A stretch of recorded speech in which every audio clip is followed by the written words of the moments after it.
Good morning everyone. मैं doctor Kamaljeet मान human physiology की ई लर्निंग क्लासेस में बीएससी पार्ट होम साइंस 1 के सभी स्टूडेंट्स का स्वागत करती हूँ। पिछली वीडियो में हमने स्टमक की स्ट्रक्चर पढ़ी थी। आज हम पढ़ेंगे स्मॉल इंटेस्टाइन और लार्ज इंटेस्टाइन के स्ट्रक्चर, छोटी आंत एवं बड़ी आंत की संरचना। आमाशय जहाँ पे समाप्त होता है वहाँ से छोटी आंत प्रारंभ हो जाती है और छोटी आंत की लंबाई लगभग 20 से 22 फीट होती है, अर्थात हमारी बॉडी का लगभग 3.5 गुना भाग जितनी लंबाई छोटी आंत की होती है। और इसके 3 भाग होते हैं। जहाँ आमाशय से ये शुरू होती है वहाँ इसका जो पहला भाग है उसे ड्यूडेनम या पक्वाशय कहते हैं। और इसी पक्वाशय में 2 अत्यंत महत्वपूर्ण वाहिकाएं खुलती हैं, पित्तनलिका और अग्नाशय नलिका, जो कि पित्तरस और अग्नाशय रस को छोटी आंत तक पहुंचाती हैं। तो ये आप डायग्राम देख सकते हैं छोटी आंत का। ये ग्रास नलिका है और ये अमाशय है जे के आकार का। उसके बाद ये छोटी आंत प्रारंभ हो जाती है। ये पहला भाग, ये यहाँ पे मैंने लेबल कर रखा है पित्त नलिका, या इसको कहते हैं बाइल डक्ट।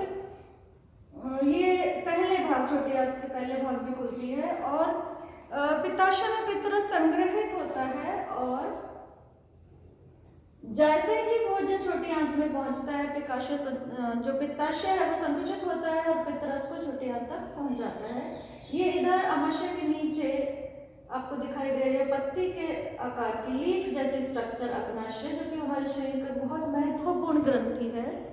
पहले भी हमने बात की थी, जो अग्नाशय है वो एकमात्र ऐसी ग्रंथि है जो कि एक्सोक्राइन भी है और एंडोक्राइन भी है, मीन्स बाह्य स्रावी भी है, एंजाइम्स स्रावित करती है, और अंतःस्रावी भी है, तो हार्मोन स्रावित करती है। और आप सभी को पता है अग्नाशय से एक बहुत इंपॉर्टेंट हार्मोन स्रावित होता है, इंसुलिन, जिसकी कमी से डायबिटीज मेलाइटस हो जाता है। जब भोजन छोटी आंत के पहले भाग में पहुंचता है तो अग्नाशय भी संकुचित हो जाता है और अग्नाशय रस को छोटी आंत तक पहुंचाता है। अग्नाशय रस थिन वाटरी एक लिक्विड होता है, मीन्स इसमें पानी की मात्रा अधिक होती है, लेकिन बहुत सारे इंपॉर्टेंट एंजाइम्स होते हैं जो कि भोजन का पाचन करते हैं। अब ये छोटी आंत का जो दूसरा भाग है वो क्या कहलाता है? जेजुनम, जो मध्य भाग है, जो सबसे बड़ा भाग है इसका और महत्वपूर्ण भाग है, क्योंकि अधिकतम पोषक तत्वों का जो अवशोषण है वो जेजुनम से होता है।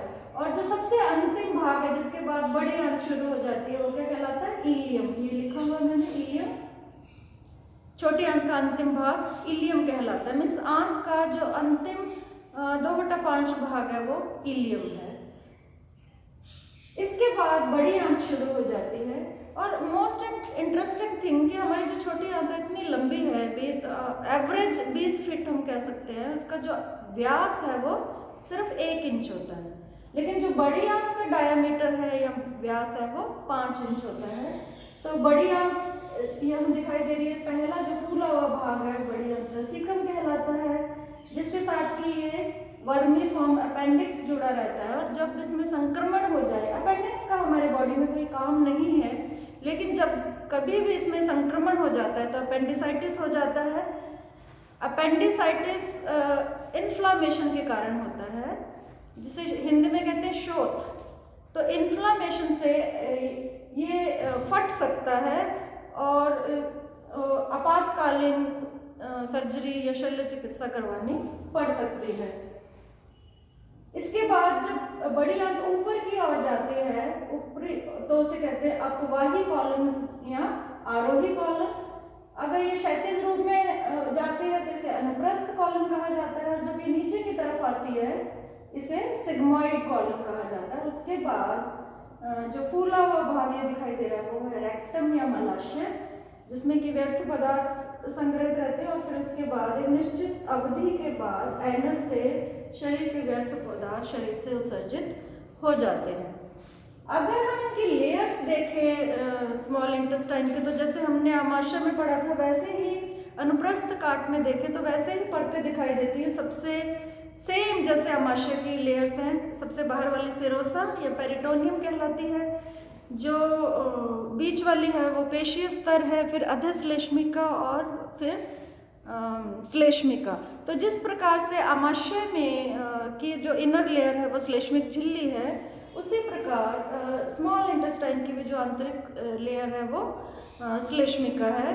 और स्मॉल इंटेस्टाइन का एक स्पेसिफिक स्ट्रक्चर होती है।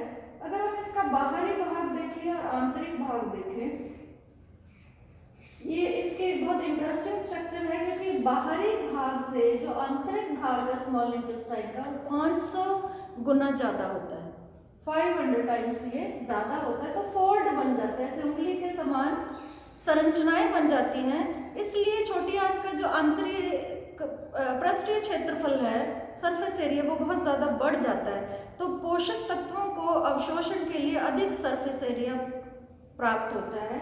और ये जो अंगुली के समान संरचनाएं क्या कहलाती है? विलाई, अंकुर, सूक्ष्म अंकुर भी इन्हें कहा जाता है। एक सिंगल जो स्ट्रक्चर है अंगुली के समान विलायस, और जब ये समूह में होती है तो इसे विलाई कहा जाता है। और इसके ऊपर छोटे छोटे रोम जैसे संरचनाएं होती हैं, जिन्हें कहते हैं माइक्रोविलाई। इन्हें माइक्रोविलाई कहा जाता है।